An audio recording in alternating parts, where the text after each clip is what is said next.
Dear friends, I hope this finds you well wherever you are at this moment in time, and I hope you're enjoying the book club so far. This week we have an opportunity to continue our journey together through the wonderful book One Buddha is Not Enough, and particularly giving attention to chapter 3, which is called No Mud, No Lotus, and is based on a Dhamma talk given by Brother Dhamma Source, Brother Phap Nguyen, back in Colorado during this retreat. When I was reading through the chapter and reflecting on it, there are a couple of impressions that really leapt out at me, a couple of themes that really made themselves known to me. The first is the notion of transmission from teacher to student, transmission from student to teacher, and the way that we're receiving and offering transmission in each and every moment. And the second is the nature of a teacher and student relationship, and also the reciprocal nature of such a relationship. One of the first things that struck me, though, was the poetic nature of this chapter. Are you a lover of poetry? I am. I really love poetry a lot. And that's kind of appropriate because Zen is filled with poetry. There are 4-line insight poems that are offered from student to teacher, and transmission gathas, transmission poems that are offered from teacher to student. Also, each lineage, in the northern tradition especially, has a transmission poem from which all of our Dharma names are taken in order depending on the generation. Our poem is The Great Way of Reality, and it's contained on our ordination certificates. You'll see it's written here in Chinese, and then it's written here in English if we've received an English certificate, or in Vietnamese if we received a Vietnamese certificate. I might like to read this transmission gatha out because it really encapsulates the essence of the teaching of our lineage. It's a very old transmission poem. We consider these transmission gathas to be a heart teaching from the ancestors to us that encapsulate everything that a lineage is about. In every ordination ceremony in the Plum Village tradition, a novice ordination, a bhikshu ordination, a full ordination, an ordination for members of the Order of Interbeing, you will hear this transmission gatha being read at the conclusion of the ceremony. It's not only the precepts that are transmitted in an ordination ceremony, it is also in some sense the Dhamma body of the lineage that's being transmitted also. So we read this out since it's such an important encapsulation of the teachings. The great way of reality is our true nature's pure ocean. The source of mind penetrates everywhere. From the roots of virtue springs the practice of compassion. Precepts, concentration, and insight, the nature and function of all three are one. The fruit of transcendent wisdom can be realized by being wonderfully together. Maintain and transmit the wonderful principle in order to reveal the true teaching. For the realization of true emptiness to be possible, wisdom and action must go together. There is so much to unpack in this one transmission gatha, and perhaps I'll offer a series of talks, or maybe other brothers and sisters from Plum Village or lay Dhamma teachers will offer a series of talks on this transmission gatha. But for me, one of the most important lines of this transmission poem, and the one that's feeling like it wants to be spoken about today, is the very first line. The great way of reality. Here we're not talking about a small way, the kind of way that is all about the Holy Trinity that many of us dwell in, which is I, me, and my. The great way here is a way that includes all the different parts of ourselves, even the parts that we normally don't want to think about, or the parts that we think we need to cut off, or to hide, or to put down. The great way of reality includes all of that. It also includes everyone else and all living beings. We have a verse in the Discourse of the Eight Realizations of Great Beings saying that bodhisattvas suffer with all beings, practice with all beings, and transform themselves together with all beings. So that's the nature of the Mahayana path, to practice together with everybody and to exclude nobody. Nobody here, of course, meaning other beings, Mother Earth, and also parts of ourselves. I'm thinking very much about Mother Earth today. Today is the day that we have heard the news that our administration has decided that the United States will withdraw from the climate agreement. And so today I was looking at Thay's beautiful calligraphy that says, "I'm in love with Mother Earth." In our tradition, we see Mother Earth also as a great bodhisattva that nourishes and supports all life. So as I walk today, as I breathe today, I'm walking with steps of peace and love on Mother Earth, and breathing for Mother Earth, and very much aware of the impact of my own decisions and my own behavior, and also taking the opportunity to really decide to make choices as small as they are that will be impactful in terms of my own relationship with Mother Earth and nurturing her for many generations to come. This chapter, chapter 3, begins with another famous poem by the poet Robert Frost. It's the poem "The Road Less Traveled." When I read this poem, and all of us I think have read it or have heard it read many times, I'm always reminded of the fact that to see the path is one thing. To walk it is often quite another. And to open myself to the invitation of both the poet, in this case, or also the Buddha or our ancestral teachers, to not only see the path, but to take concrete steps on it, however the path presents itself to us and wherever we find ourselves in this moment. On the lighter side, whenever I come across this particular poem, I'm reminded of the episode of The Simpsons, I think way back in the 90s, where everybody's gathered in a lawyer's office, I believe, about to hear a video will. So they all sit around and the video will is played, and then the person who's passed away says, "And I'd like to begin my video will by reading a poem by Robert Frost," and she begins reading "The Road Less Traveled," and it starts off and everyone's listening, and suddenly Homer picks up the remote and he says to everyone, "Who's in favor of skipping the poem?" And then he starts to fast forward through the poem and everyone breathes a sigh of relief.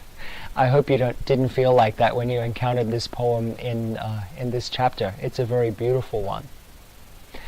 Often in poetry, like in the Dharma or like in a teacher-student relationship, it's often what's left unsaid which is as important or sometimes more important as what's said.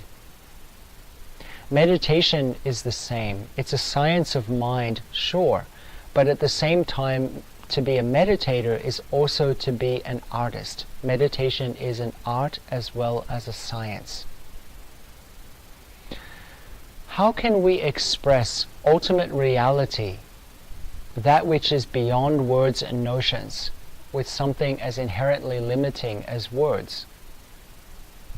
We can only hint at the experience.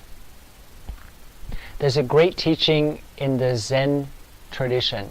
It's a teaching story that's shared often. It's almost like an origin myth for the Zen tradition. The story goes that everyone gathered around for a discourse of the Buddha, and as they were sitting there, I imagine and I visualize eagerly awaiting this Dharma talk. By the way, back in the days of the Buddha, they didn't have the easy access to the Dharma that we have now. I often think of this when I'm giving a talk. I wonder how eager people are to hear the talk, or how often they just come because they're here and there's nothing else to do. In those days, I'm sure people were very eager to hear Dharma talks. And they're all sitting around and waiting for the Buddha to speak. And then the Buddha does something quite strange in this origin story. He lifts up a single flower and holds it. I imagine people looking and rolling their eyes a little bit and thinking this is weird, and waiting for something to happen, waiting for the Buddha to say something. But he remains silent, holding the flower. And then it says something very interesting in the origin story. It says Mahakashyapa was one of the senior disciples of the Buddha. Mahakashyapa smiles. In that moment, in the origin story, it's said that there's a heart-to-heart, a mind-to-mind transmission. This is really important because often we mistake this level of Dharma understanding for intellectual knowledge. We read many books or hear many Dharma talks, but we're not receiving a mind-to-mind, heart-to-heart transmission. This transmission takes place not only with words, but in each action, the way a teacher walks, the way that we lift our fork, the way that we look at each other, the way we smile. Transmission is not a one-time event. Even for those of us who have received a lamp transmission, a formal ceremony that a teacher's insight is formally passed on to the student or formally acknowledged to be passed on to the student. It's not a one-time event, it's not a ceremony, but transmission is occurring each and every moment, even or perhaps especially in the moments that seem absolutely ordinary or commonplace, standing in the checkout line, waiting at a red light, or at the dentist's office. That's a good place for a transmission. That's a deep place, no pun intended. This is the choice that we can make each and every moment as we read in this chapter. Thay asks Brother Phap Nguyen, or by extension us, are you ready to step into the Pure Land? 1, 2, 3, let's go. With many things that are profound at the same time as being profound, there's a sense of playfulness and humor. There's a sense of lightness. As we meditate for a more extended period of time, we discover that being a serious practitioner doesn't mean we have to be solemn and tight and rigid, but rather we can engage playfully and with a lot of curiosity with our life. In this chapter, Chapter 3, we're also invited into considering how we concretely practice the two wings, the two aspects of Buddhist meditation, stopping and looking deeply, or to use their technical terms, shamatha and vipassana. Shamatha means to stop all of our running, both the physical running and the mental running, and to be able to rest our mind on one point. This is what Buddhist meditation in its initial stages is all about, to be able to rest our mind on and with one point, whether it's our breath or whether it's another object of our meditation. When we have developed the capacity to rest our mind on one point, when we've developed some initial concentration or samadhi, then what can manifest is vipassana or insight. Insight is the capacity to take that quietened mind, to shine the penetrating light of concentration, of a stilled mind, on an object of meditation, so that we can understand a situation or an object of meditation more deeply. Vipassana, insight.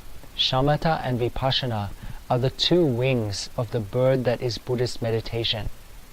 We looked and explored these two aspects quite deeply when we went through our earlier book, The Sun by Heart, so I won't discuss it too much further, except to say that it is important to understand how we can approach and practice with these two aspects of meditation each and every moment of our daily life. This week, as I was reading through this chapter and considering some of the themes that made themselves known to me, I came up with 3 reflection questions for us to journal with, to reflect on, to sit with, to walk with, or perhaps to discuss and consider in our sanghas. The first is around the theme of transmission. Is there a teaching or a practice that struck your heart when you first encountered it? The second question is related to that. How does that practice or that teaching continue to nourish and support you? And the third question is, have you found that the way you relate to it has changed and evolved over time? Well, I hope you've enjoyed and benefited from our sharing today. This program, along with so many other great programs, is made possible thanks to the Thich Nhat Hanh Foundation, and more especially thanks to your kind and generous support. If you find this and other teachings to be of benefit, I hope you'll consider a contribution through the Thich Nhat Hanh Foundation, and more information about the Thich Nhat Hanh Foundation and ways to contribute can be found at thichnhathanhfoundation.org. Have a wonderful week of practice.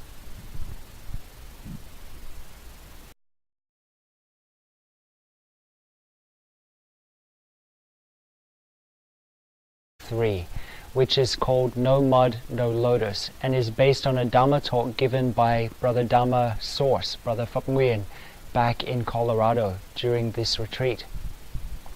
When I was reading through the chapter and reflecting on it, there are a couple of impressions that really leapt out at me, a couple of themes that really made themselves known to me.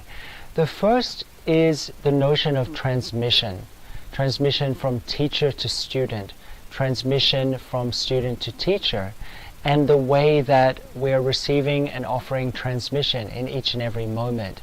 And the second is the nature of a teacher and student relationship, and also the reciprocal nature.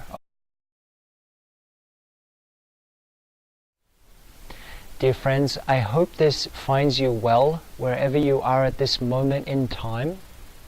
And I hope you're enjoying the book club so far. This week we have an opportunity to continue our journey together through the wonderful book One Buddha is Not Enough, and particularly giving attention to chapter 3 and transmission gathas, transmission poems that are offered from teacher to student. Also, each lineage, in the northern tradition especially, has a transmission poem from which all of our Dharma names are taken in order depending on the generation.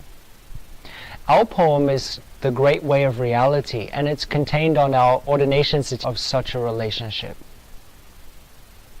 One of the first things that struck me, though, was the poetic nature of this chapter.